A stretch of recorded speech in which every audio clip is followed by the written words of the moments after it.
Hi dear students, let's talk history. So, നമ്മൾ archaeology in ഇന്ത്യയുടെ exam എഴുതാൻ പോകുകയാണ്. അതിന് തൊട്ട് മുമ്പായിട്ട് നമുക്ക് 2 മാർക്ക് ക്വസ്റ്റ്യൻസിന്റെ ആൻസേഴ്സ് ഒന്ന് പഠിക്കാം അല്ലേ? റിപ്പീറ്റഡ് ആയിട്ട് വന്നിട്ടുള്ള 2 മാർക്ക് ക്വസ്റ്റ്യൻസ്. ഇവിടെ ശ്രദ്ധിക്കേണ്ട എന്താണെന്ന് ചോദിച്ചിട്ടുണ്ടെങ്കിൽ ആർക്കിയോളജി ഇൻ ഇന്ത്യയിൽ ഷോർട്ട് എസ്സേ ആൻഡ് എസ്സേ ക്വസ്റ്റ്യൻസിനാണ് ഷോർട്ട് എസ്സേയും എസ്സേ ക്വസ്റ്റ്യൻസിനുമാണ് റിപ്പീറ്റഡ് ആയിട്ട് ക്വസ്റ്റ്യൻസ് ചോദിച്ചിരിക്കുന്നത്. ഷോർട്ട് ആൻസർ ക്വസ്റ്റ്യൻസിന് അല്ലെങ്കിൽ 2 മാർക്ക് ക്വസ്റ്റ്യൻസിന് കൂടുതലായിട്ടും ഒരു 5 ക്വസ്റ്റ്യനൊക്കെ റിപ്പീറ്റഡ് ആയിട്ട് ചോദിച്ചിട്ടുള്ളൂ. അല്ലെങ്കിൽ ഒരേ പാറ്റേണിലുള്ള ക്വസ്റ്റ്യൻസ് ചോദിച്ചിട്ടുണ്ട്, അല്ലാതെ റിപ്പീറ്റഡ് ക്വസ്റ്റ്യൻസ് തീരെ കുറവാണ്. അതുകൊണ്ടാണ് ഞാൻ 2 മാർക്ക് ക്വസ്റ്റ്യൻസ് ചെയ്യാതിരുന്നത്. അപ്പോൾ എല്ലാവരും ചോദിച്ചു. ഓക്കെ, നോക്കാം നമുക്ക് എന്തൊക്കെയാണ് വന്നിരിക്കുന്നത് നോക്കാം. അതിന് മുമ്പായിട്ട് നമ്മുടെ ചാനൽ ആരെങ്കിലും സബ്സ്ക്രൈബ് ചെയ്യാൻ വിട്ടുപോയിട്ടുണ്ടെങ്കിൽ വേഗം തന്നെ സബ്സ്ക്രൈബ് ചെയ്യുക, ബെല്ലൈക്കൺ ക്ലിക്ക് ചെയ്യുക. ഇനി മാത്രമേ നമ്മുടെ ക്ലാസ്സുകൾ നിങ്ങൾക്ക് ഉടൻ തന്നെ കിട്ടത്തുള്ളൂ. ഓക്കെ, അപ്പം ഞാൻ ഒരുപാട് എക്സ്പ്ലനേഷനിലേക്കൊന്നും കിടക്കുന്നില്ല. നമുക്ക് ക്ലാസ്സിലേക്ക്.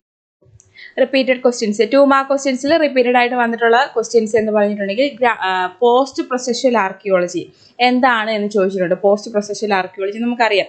പ്രൊസഷ്യൽ ആർക്കിയോളജി ആൻഡ് പോസ്റ്റ് പ്രൊസഷ്യൽ ആർക്കിയോളജി നമ്മൾ പഠിച്ചതാണ്.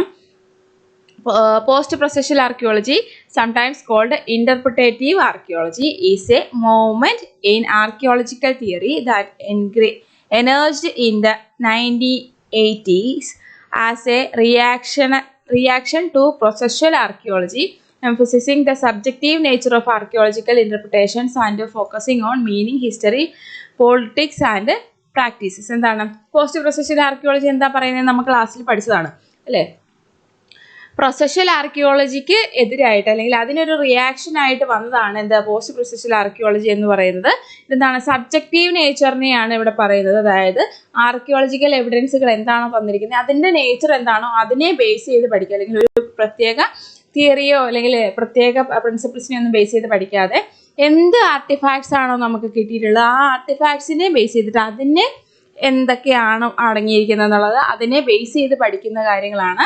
ഇതിൻ്റെ ഒറിജിൻ ഒട്ടും നഷ്ടപ്പെടാതെ അല്ലേ അതിനെക്കുറിച്ച് പഠിക്കുന്നതിനെയാണ് പോസ്റ്റ് പ്രൊസഷ്യൽ ആർക്കിയോളജി എന്ന ടൈപ്പ് ഓഫ് പ്രാക്ടീസസിനെ നമ്മൾ പറയുന്നത്. ദെൻ മാഗ്നറ്റോമീറ്റർ, ഇത് റിപ്പീറ്റഡ് അല്ല, ഈ ഒരു ടൈപ്പ് ഓഫ് ക്വസ്റ്റ്യൻസ് വന്നിട്ടുണ്ട്. അതായത് നമ്മൾ ഉപയോഗിക്കുന്ന ആർക്കിയോളജിയിൽ ഉപയോഗിക്കുന്ന ടെക്നിക്സ് ഏതൊക്കെയാണെന്നുള്ള രീതിയിൽ മാഗ്നറ്റോമീറ്റർ അല്ലെങ്കിൽ മാഗ്നറ്റോമെട്രി ചോദിച്ചിട്ടുണ്ട്, ഗ്രൗണ്ട് പെനട്രേറ്റിംഗ് റഡാർ ചോദിച്ചിട്ടുണ്ട്, ഇലക്ട്രോൺ സ്പിൻ റെസൊണൻസ് ചോദിച്ചിട്ടുണ്ട്, കാറ്റലോഗ് കാർഡ്, ഇതൊക്കെയാണ് ചോദിച്ചിട്ടുള്ള ക്വസ്റ്റ്യൻസ്. അപ്പം മാഗ്നറ്റോമീറ്റർ എന്താണ് അല്ലെങ്കിൽ മാഗ്നറ്റോമെട്രി എന്താണ്? A geophysical techniques uses magnetometers to detect and map buried archaeological features by measuring variations in the Earth's magnetic field, revealing structures and artifacts beneath the surface without excavation. എന്താണ് excavation ഇല്ലാതെ excavation ചെയ്യാതെ അല്ലെങ്കിൽ ഭൂമിയുടെ ഉള്ളിലേക്ക് excavate ചെയ്ത് പോകാതെ തന്നെ സർഫേസിൽ വെച്ച് തന്നെ എന്താണ് അതിൻ്റെ ഉള്ളിൽ അല്ലെങ്കിൽ ഭൂമിക്കടിയിൽ എന്തൊക്കെ ആർട്ടിഫാക്റ്റ് ഉണ്ടെന്ന് ഡിറ്റക്റ്റ് ചെയ്യുവാൻ വേണ്ടിയിട്ട് ഉപയോഗിക്കുന്ന ഒരു ജിയോ ഫിസിക്കൽ ടെക്നിക്കിനെയാണ് അതെന്ന് പറയുന്നത് മാഗ്നറ്റോമീറ്റർ എന്ന് പറയുന്നത്. ഓക്കെ, അടുത്തതാണ് ground penetrating radar. Ground penetrating radar GPR എന്ന് പറയും. It is a non invasive geophysical technique used in archaeology to map and visualise surface features and artefacts without excavation.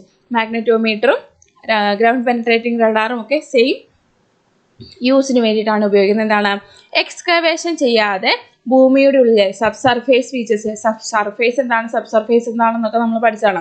Surface ഫീച്ചേഴ്സിനെ കുറിച്ച് visualise ചെയ്ത് അതിനെ മാപ്പ് ചെയ്യാൻ വേണ്ടിയിട്ട് ഉപയോഗിക്കുന്നതാണ് എന്ത് ഗ്രൗണ്ട് പെനട്രേറ്റിംഗ് റഡാർ എന്ന് പറയുന്നത്. നെക്സ്റ്റ് ആണ് സൈറ്റ് നോട്ട്ബുക്ക്. അതുപോലെയുള്ള രജിസ്റ്റേഴ്സിനെ കുറിച്ച് ചോദിച്ചിട്ടുണ്ട്. സൈറ്റ് നോട്ട്ബുക്ക് എന്താണ്, ആൻറ്റിക്വിറ്റി രജിസ്റ്റർ, ഇന്ത്യൻ ആൻറ്റിക്വിറ്റി, അങ്ങനെയുള്ള കുറച്ച് കാര്യങ്ങൾ ചോദിച്ചിട്ടുണ്ട്. ഫാനുവൽ അനാലിസിസ്, ഇതൊക്കെ ചോദിച്ചിട്ടുള്ള കാര്യങ്ങളാണ്. സൈറ്റ് നോട്ട്ബുക്ക് എന്താണ്? It is also known as a site documentation register. It is a crucial tool for recording detailed observations and information about an archaeological site and its excavation, maintained by the site director or supervisor. സൈറ്റിലെ director അല്ലെങ്കിൽ അവിടുത്തെ supervisor keep ചെയ്യേണ്ട ഒരു document ആണ്. ആ സൈറ്റിനെ കുറിച്ചുള്ള documentation രജിസ്റ്ററിനെയാണ് site notebook എന്ന് പറയുന്നത്. Antiquity register.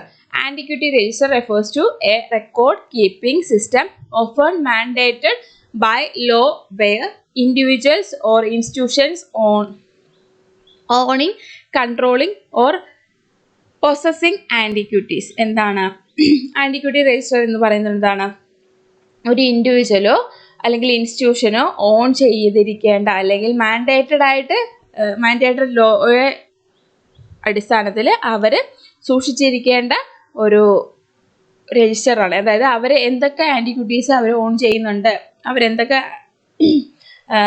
ഇൻസ്റ്റിറ്റ്യൂഷനിൽ എന്തൊക്കെ കാര്യങ്ങൾ കീപ്പ് ചെയ്യുന്നുണ്ടെന്ന് അറിയാൻ വേണ്ടിയിട്ട്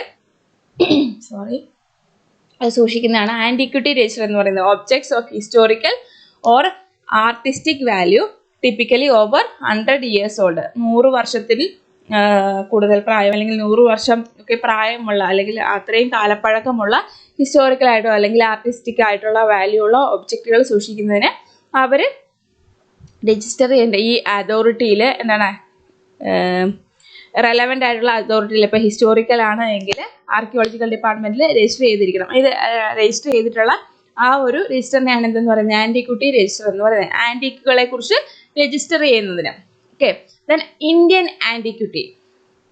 It refers to both a journal of Oriental research, the Indian antiquary, and a broader study of India's past, including its history, archaeology, and culture, with the journal playing a significant role in scholarly discourse. Indian antiquity എന്ന് പറഞ്ഞിട്ടുണ്ടെങ്കിൽ എന്താണ്, ഒരു oriental റിസർച്ചിൻ്റെ അല്ലെങ്കിൽ Indian ആൻറ്റിക്വിറ്റിയെ കുറിച്ചുള്ളൊരു ജേണലിനെയാണ് Indian antiquity എന്ന് പറയുന്നത്. ഇതിനകത്ത് എന്തിനെ കുറിച്ചൊക്കെയാണ് പഠനം നടത്തുന്നത്? ഇന്ത്യയുടെ പാസ്റ്റ്, ഇന്ത്യയുടെ പുരാതന കാലഘട്ടത്തെക്കുറിച്ച് ഹിസ്റ്ററി ഉണ്ട്, ആർക്കിയോളജി ഉണ്ട്, കൾച്ചർ ഉണ്ട്. ദെൻ അതിൽ ഒരുപാട് കാര്യങ്ങളെക്കുറിച്ച് പറയുന്നുണ്ട്. നെക്സ്റ്റ് വൺ ആണ് അശോകൻ പില്ലാർ. അശോകൻ പില്ലാർ നമുക്കറിയാം ഇമ്പോർട്ടൻ്റ് ആയിട്ടുള്ളൊരു സൈറ്റാണ് അല്ലെങ്കിൽ ഒരു മോണ്യുമെന്റ് സൈറ്റ് ആണെന്നൊക്കെ പറയാം. Ashokan pillars are monolithic columns erected by the Mauryan Emperor Ashoka, featuring inscriptions of his edicts and often topped with animal capitals, serving as important monuments of Indian architecture and history. Indian architecture and history അല്ലെങ്കിൽ Indian മോണ്യുമെന്റ്സിനൊക്കെ ഏറ്റവും important കൊടുക്കുന്ന ഒരു പില്ലാസിനെയാണ് അശോകൻ പില്ലാസ് എന്ന് പറയുന്നത്. Mauryan Empire ആയിട്ടുള്ള അശോകൻ നിർമ്മിച്ചതാണ് ഈ അശോകൻ പില്ലാസ്. അശോകൻ പില്ലാസ് ഒരെണ്ണമല്ല, അതിന് പല എക്സാമ്പിൾസ് ഉണ്ട്. ഏതൊക്കെയാണ്? സാരനാഥ് പില്ലാർ ഉണ്ട്, Vaishali pillar,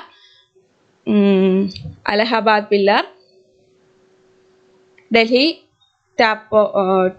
ടോപ്ര pillar, then Lumbini pillar. Okay, ഇത്രയുമാണ് അശോകൻ പില്ലാസിന്റെ എക്സാമ്പിൾസ്.